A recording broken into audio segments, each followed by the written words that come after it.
Finally നമ്മൾ എത്തി. ഞാൻ ഏറ്റവും കൂടുതൽ കാണാൻ ആഗ്രഹിച്ച pavilion capital giant Panda forest. കണ്ട നമ്മളിനി കാണാൻ പോകുന്നത് ജയന്റ് പാണ്ടയിലോട്ടാണ് കാണാൻ പോണേ. ഞാൻ ഏറ്റവും കൂടുതൽ എക്സ്പെക്ട് ചെയ്തിരുന്ന, അല്ലെങ്കിൽ എനിക്ക് എന്താണോ വേണ്ടിയിരുന്നത്, ഞാൻ എന്തിനാണോ വന്നത്, ആ ഒരു ലൊക്കേഷനിലോട്ട് നമ്മൾ പോയിക്കൊണ്ടിരിക്കണേ. അവിടെ പോണ വഴിക്ക് നമ്മൾ കാണുന്ന കുറച്ച് ഐറ്റംസ് ആണ് കേട്ടോ. എൻ്റെ മോനെ, ഇത് എന്നടാ സാധനം ഇത് ഗൈസ്. ഇതിൻ്റെ പേരെന്താണെന്ന് ഞാൻ ഇപ്പോൾ പറഞ്ഞുതരാം.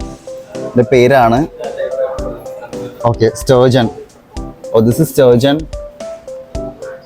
കണ്ടല്ലോ ഗൈസ്, ഇതാണ് സ്റ്റേർജൻ.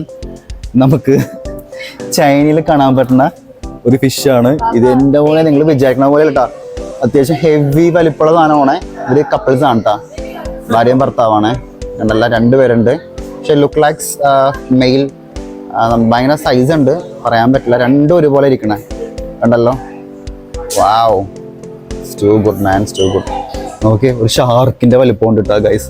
നമ്മൾ ഇന്നലെ കണ്ട ഷാർക്ക്, ഇന്നലെ നമ്മൾ സി അക്വേറിയത്തിൽ പോയപ്പോൾ കണ്ട ഷാർക്കിന്റെ അതേ വലിപ്പം ഉണ്ട് കേട്ടോ. നോക്കി, വാവ് വാവ് വാവ്, നല്ല ഭയങ്കര ഒരു ബിഗ് ഒരു അക്വേറിയത്തിലാണ് ഇതിന് ഇട്ടേക്കണേ കേട്ടോ. അത്രയും സൈസ് ഉണ്ട്. അതുകൊണ്ടാണ് മുമ്മാർക്ക് ഇത് കുറച്ച് ഇങ്ങനെ ലീവ് ചെയ്യണമെങ്കിൽ, മീൻസ് താമസിക്കണമെങ്കിൽ ഇതേപോലത്തെ ജയന്റ് സാധനം തന്നെ വേണം.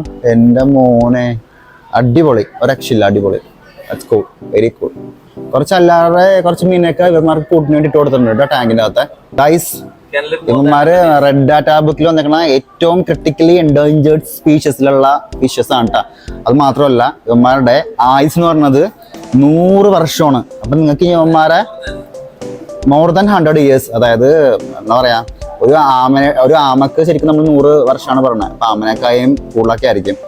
ആമക്ക് 100 1000. അമ്പാ, nice view. Okay, that's good. എനിക്കത് കിട്ടി. അമ്പേർബ് ചെയ്ത് നമുക്ക് ഇനി നിങ്ങൾക്ക് ചിലപ്പോൾ ഫ്യൂച്ചറിൽ ഈ മീനെ കാണാൻ പറ്റുമോ എന്നൊരു സംശയമാണ്. അപ്പോൾ എൻ്റെ വീഡിയോ ഒക്കെ ഇങ്ങനെ കിടക്കട്ടെ. നമുക്ക് ഫ്യൂച്ചറിലാണെങ്കിലും ഇവന്മാരെ കാണാൻ പറ്റുമെന്ന് നമുക്ക് ഒരു ഐഡിയ ഇല്ല. അപ്പം അങ്ങനെ കാണാൻ പറ്റാത്തവന്മാർക്ക് നമുക്ക് നമ്മുടെ ചാനലിൽ കയറി ഇവന്മാരെ കാണാൻ പറ്റും. ക്രിട്ടിക്കലി എൻഡേഞ്ചേർഡ് ലിസ്റ്റിൽ വന്നേക്കണവന്മാരാണ്. അതുകൊണ്ട് ഇവന്മാർക്ക് അധികം ഒന്നും നമുക്ക് കുറച്ച് ആണോ, ഓ ഗോഷ്, അത്രയും ക്രിട്ടിക്കലി എൻഡേഞ്ചേർഡ് ലിസ്റ്റിൽ വന്നേക്കുന്നതുകൊണ്ട് ഇവന്മാരെ വെള്ളത്തിലെ ഡൈനോസേഴ്സ് എന്ന് പറഞ്ഞ ടീംസ് ആണ് ഇവര്. അതുകൊണ്ട് തന്നെ ഇവന്മാരെ നമുക്ക് ഫ്യൂച്ചറിൽ നമുക്ക് ഒരുപാട് കാണാൻ പറ്റുമെന്ന് ചോദിച്ചു കഴിഞ്ഞാൽ ചാൻസസ് ഇല്ല. ഭയങ്കര ലെസ് ആയിരിക്കും, ചാൻസസ് വളരെ ലെസ് ആയിരിക്കും.